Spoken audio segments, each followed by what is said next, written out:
하나님의 은혜가 여러분들 가운데 충만하시기를 주님의 이름으로 축복합니다. 오늘 우리가 읽은 시편 105편, 이스라엘의 역사에 대한 기록이지요. 출애굽 사건에 대해서 이야기를 하고 있고, 가나안 땅에 정착하기까지의 이야기를 역사 서술 형식으로 쭉 기록하고 있습니다. 저는 이 말씀을 읽으면서 이스라엘 백성들은 이 역사에 대한 고백을 많이 합니다. 역사에 대한 고백은 하나님을 향한 고백이기도 해요. 하나님을 향한, 하나님께서 우리를 어떻게 인도하셨는지 그들은 늘 고백하고 다시 자녀들에게 가르치고, 그러면서 이스라엘의 신앙 고백이 형성될 수 있었던 겁니다. 그래서 여기 1절에 보면 이렇게 말씀합니다. 여호와께 감사하고 그의 이름을 불러 아뢰며 그가 하는 일을 만민 중에 알게 할지어다. 여기 보면 여호와께 감사하고 그의 이름을 불러 아뢰며 그가 하는 일, 하나님께서 하신 일을 만민 중에 알게 할지어다.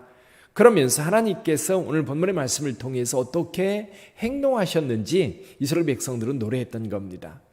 가장 먼저는 하나님께서 아브라함과 이삭과 야곱을 선택하시고 그들과 언약을 맺어주셨다. 그리고 언약을 맺었을 때 그때는 그 가족들의 수가 많지 않아서 이 민족 가운데 저 민족 가운데 이렇게 방황하는 나그네의 삶을 살았다는 겁니다. 그런데 이때에도 하나님께서 그들을 분명하게 지켜주셨습니다. 예를 들면 여기 14절 같은 경우에 보면, 그러나 그런 사람이 그들을 억압하는 것을 용납하지 아니하시고 그들로 말미암아 왕들을 꾸짖었다. 예를 들면 이런 거지요. 아브라함이 가나안 땅에 기근이 들어서 애굽에 내려갔을 때 그 애굽의 왕 바로를 꾸짖었던 적이 있고요. 또 이삭 같은 경우 블레셋 사람들이 사는 땅에 갔을 때 아비멜렉을 꾸짖어서 그를 그 민족 가운데서 건져내셨던 경우도 있었죠. 작을 때에도, 약할 때에도 하나님은 이 아브라함과 이삭과 야곱을 보호하시고 인도하시고 지켜주셨다는 겁니다. 그러다가 그 땅에 기근이 들어서 결국 그 땅을 떠날 수밖에 없었는데 그때 한 사람을 훈련시킵니다. 먼저 보냅니다. 그게 누굽니까? 요셉이지요. 한번 볼까요? 16절 한번 읽어보죠. 16절 같이 읽어봅니다. 그가 또 그 땅에 기근이 들게 하사 그들이 의지하고 있는 양식을 다 끊으셨도다.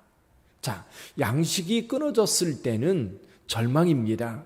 어떻게 살아갈까? 아마도 그들은 걱정과 염려가 많았을 겁니다. 그런데 하나님께서 미리 준비하신 것이 있었어요. 뭐냐면 형들에 의해서 애굽의 종으로 팔려갔던 요셉에 대한 이야기지요. 이런 가뭄이 들기 전에 하나님은 미리 요셉을 애굽에 보내놓고 그리고 거기에서 준비하고 있었던 겁니다. 그런데 요셉의 입장에서 보면 요셉은 어때요? 굉장한 고난이지요. 여기 보니까 요셉에 대해서 이렇게 이야기를 합니다. 17절부터 19절까지 읽어보지요. 그가 한 사람을 앞서 보내셨으며 요셉이 종으로 팔렸도다. 그의 발은 착고를 차고 그의 몸은 쇠사슬에 매였으니 곧 여호와의 말씀이 응할 때까지라 그의 말씀이 그를 단련하였도다. 종으로 팔렸습니다. 그 발은 착고를 차고 그의 몸은 쇠사슬에 매여서 고난을 당하게 되는데 그 시간이 단련의 시간이었다. 언제까지? 주께서 말씀하실 때까지. 그럼 그 사이에 있을 때 요셉은 얼마나 힘들고 고통스러웠을까요? 그러나 하나님께서 계획하신 것이 있어서 요셉을 보디발의 집에서 감옥에서 훈련시켰던 겁니다. 이 단련이 되어서 이제 어느 정도 그에게 능력이 생겼을 때에 왕이 사람을 보내어 그를 불러냈다라고 20절에서 말씀합니다. 왕이 사람을 보내어 그를 석방하며 뭇 백성의 통치자가 그를 자유롭게 하였도다. 그리고 요셉을 통해서 애굽을 다스리게 하시고 다른 데는 다 가뭄 때문에 굶주릴 때에 애굽에는 양식이 풍족했어요. 자, 가나안 땅 야곱의 가족들 이 16절에 보니까 그들이 의지하는 양식을 다 끊었다. 누가 끊었어요? 하나님께서 끊었어요. 양식이 있는 곳을 찾아갈 수밖에 없는데 이미 요셉을 통해서 이스라엘 백성들이 애굽에 내려오도록 하나님은 준비하고 계셨다는 것. 그러나 또 시간이 흘러서 요셉을 알지 못한 왕이 일어났을 때에 오히려 이스라엘 백성들이 거기에서 또다시 노예가 되어서 고통을 당할 때 하나님은 아론과 모세를 보내서 그들을 다시 이끌어내시지요. 이끌어낼 때는 애굽에 10가지 재앙을 내립니다. 그 재앙에 대한 이야기가 쭉 나와 있지요. 그리고 마지막에 장자를 치는 재앙을 통해서 그들이 광야로 나올 수 있었고, 광야로 나왔을 때에도 그들이 그냥 광야를 지났던 것이 아닙니다. 낮에는 구름으로 그들을 덮어주시고 밤에는 불기둥으로 그들을 데워주시고 반석을 열어 물을 주시고 또 만나와 메추라기를 통해서 그들에게 양식을 공급해 주셨다라고 하는 겁니다. 자, 여기에서요, 이스라엘 백성들은 이 이야기를 계속해서 후손들에게 알려줬어요.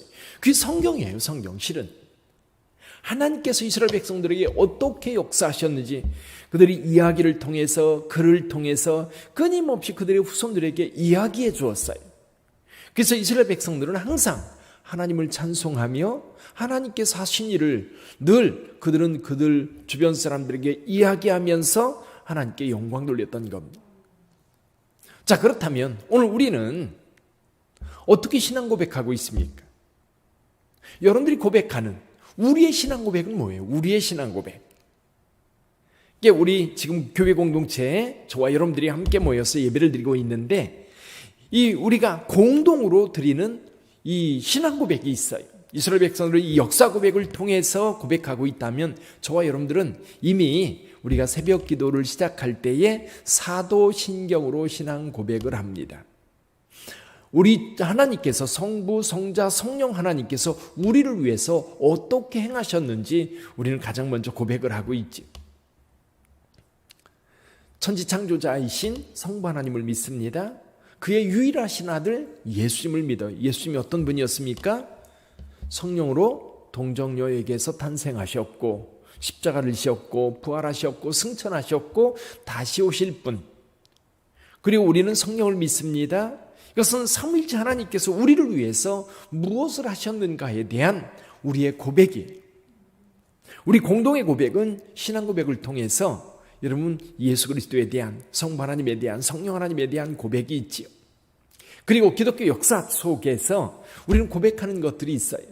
물론 사도신경과 아울러서 아다나시우스 신경이라든지 이런 신경들이 있어요. 근데 고대 교회가 형성되고 중세 시대를 지나면서 우리 개신교회는 1517년에 마틴 루터를 통해서 종교개혁이 일어나고 마틴 루터로 인하여 시작된 개신교회, 프로테스탄트죠. 그 신앙 고백을 우리가 이어받았고 또 더 나아가서 영국에서 큰 부흥운동을 일으켰던 요한 웨슬리 목사님의 부흥운동의 신앙 고백을 이어서 오늘 우리에게까지 쭉 이어져 옵니다. 공동의 고백이. 여러분 이 공동의 고백이 굉장히 중요합니다. 여러분 우리 성결교회라고 하면 성결교회 공동의 고백이 있어요. 물론 개신교회는 대부분의 개신교회는 이 사도신경을 중심으로 해서 사도신경 또 종교개혁가 그리고 더 나아가서 이제 요한 웨슬리 또 미국의 대부흥운동 이런 역사의 흐름 속에서 오늘 우리가 형성되어 있기 때문에 그런 고백들은 신앙의 유산으로 우리 가운데 남겨져 있는 거예요. 그것은 우리가 공동의 고백으로 남겨주는 거죠. 그래서 이 역사라고 하는 것은 우리가 공동으로 여러분 경험한 것이기 때문에 그 역사를 통해서 하나님이 우리 가운데 어떻게 역사하셨는지 고백하고 그걸 자랑하는 거예요. 사람들에게 말하는 거예요. 더 사람들에게 말해서 하나님이 우리 가운데 어떻게 역사하셨는지를 여기 만민 중에 알게 할지어다. 이것이 하나님을 영화롭게 하는 것이죠. 근데 여기에 또 한 가지가 있어요. 우리 개인의 신앙입니다. 예를 들면 여기 요셉이라는 사람, 아브라함이라는 사람, 또 야곱이나 이삭, 모세나 아론 이런 사람들의 신앙 고백이 있어요. 하나님이 그들을 불러서 어떻게 하나님께서 그들을 사용하셨는지. 근데 오늘 저와 여러분들도요 이 두 가지로 고백을 해야 되는 거죠. 하나는 우리 전체의 신앙 고백, 또 한 가지는 여러분 개인에게 하나님이 어떻게 역사하셨는지. 그걸요 그냥 여러분만 가지고 있으면 안 돼요. 여러분이 경험한 하나님의 은혜, 여러분 자녀들에게 이야기해 주세요. 여러분이 만난 예수 그리스도 자녀에게 이야기해 주세요. 오늘 새벽에 하나님 앞에 기도하면서 깨달았던 하나님의 말씀, 오늘 이 시편 109편을 우리에게 주셨는데 이 말씀을 읽다 보니까 이거였구나. 그래, 그가 하는 일을 만민중에 알게 할지어다. 내가 그동안 하나님 앞에 깨닫지 못한 것이 있었는데 사람들한테 내 신앙 고백을 자랑했어야 되는데 그러지 못했구나. 깨달았다면요, 깨닫는 것을 여러분 혼자 그냥 가슴에 기쁨으로 간직하고 있지 마시고 누군가에게 이야기를 하세요. 구역 식구들에게 단톡방을 통해서 이야기를 해도 좋고요. 또 오늘 새벽 기도에 유튜브에 올라갔어요. 그걸 보면서 은혜를 받았다면 거기에 올리세요. 오늘 내가 이런 은혜를 받았습니다. 오늘 내가 이런 고백을 했습니다. 하나님께서 나에게는 이런 은총을 주셨습니다. 내가 힘들 때 하나님은 이렇게 나에게 축복해 주셨고, 내가 잘 나갈 때는 하나님께서 나로 하여금 죄악에 빠지지 않도록 나의 길을 진심으로 아름다운 길로 가게 하셨습니다. 내가 많은 것을 가지고 있어서 자칫 잘못하면 시험에 들 상황이었는데 오히려 하나님은 그걸 나에게서 빼앗아 감으로 내가 오히려 하나님 앞에 건강하게 설 수 있었습니다. 이런 고백들이 있어야 되는 거예요. 이런 고백이요, 예를 들면 신앙의 가문을 형성하게 되고, 유다 집안 또는 예를 들면 사도 바울 같은 경우는 내가 베냐민 지파다라고 하는 베냐민 지파에 대한 강력한 어떤 고백들, 그런 것들처럼 여러분의 가정에도 우리 아버지가, 우리 할아버지가, 그리고 손자와 손녀들이 하나님 앞에 어떻게 신앙인으로 섰으며 하나님 앞에 어떻게 쓰임받았는지 그것들이 우리 가문의 신앙 고백이 될 수 있는 것. 사랑하는 성도 여러분, 오늘은 공동의 신앙 고백과 아울러 개인의 신앙 고백을 생각해 볼 수 있는 시간이 되기를 주님의 이름으로 축원합니다. 그래서 오늘 하루를 살면서요, 오늘 하루 종일에도 하나님이 어떻게 인도하셨는지를 우리가 기도하고 또 하나님의 손길을 발견하고 그 은혜를 감사함으로 표현할 수 있다면, 또 한쪽으로는 우리가 지나온 것을 돌아보면서 저 때는 하나님이 나를 이렇게 인도하셨지. 맞아. 그때 하나님의 손길이 없었다면 내가 오늘 있을 수가 없어. 그런 경험이 있다면 그걸 이야기하세요. 특히 자녀들에게 이야기하세요. 자녀들에게 하나님이 나를 이렇게 인도하셨다. 하나님께서 너도 그렇게 인도하실 거라 믿는다. 내가 너를 위해서 이렇게 기도하고 있다라고 이야기할 때 여러분 자녀들이요 신앙 안에 굳건하게 사는 거예요. 오늘 하루도 하나님의 돌보심 속에 여러분의 신앙이 한 단계 더 올라가는 아름다운 경험이 있는 하루가 되기를 주님의 이름으로 축원합니다. 기도하겠습니다.